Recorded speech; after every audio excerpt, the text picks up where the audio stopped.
আল্লাহকে ছেড়ে দিলেন কেন? আল্লাহর সাথে দুশ্মনী কেন?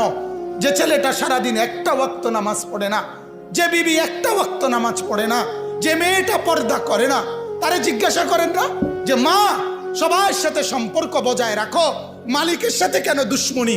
আল্লাহর লগে কি নারাজি হইলা? আল্লাহর সাথে কি দুশ্মনী? আল্লাহর লগে কেন রাগ করলা? কেন রাগ করলা? এই বাপ, তোমরা যারা সেজদা করো না, তোমরা বলো না বাজান, বলো না, এই দরদি ভাই চিৎকার করে বললাম, তুমি যদি বলো তোমার পায়ে ধরতে, আমি পায়ে ধরতে রাজি।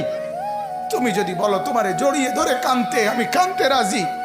তুমি বলো কেন আল্লাহর সাথে রাগ করলা? কেন আল্লাহর সাথে রাগ করলা? কেন আল্লাহর সাথে নারাজ হইলা? কেন সেজদা কপালে জুটলো না? কেন মালিকের সাথে সারাদিনের এত কিছুর বিনিময়ে আল্লাহ তাআলা একটা মিস কল দিলে, 2 সেকেন্ডের একটা মিস কল দিলে বন্ধু তুমি টের পাও তোমার মোবাইলে মিস কল আসছে। এত বড় মসজিদে 6টা মাইকের হরন দিয়া আল্লাহু আকবার বলে তোমারে ডাক দেয়, তোমার একটা বারও কানে লাগে না, বিবেকে লাগে না।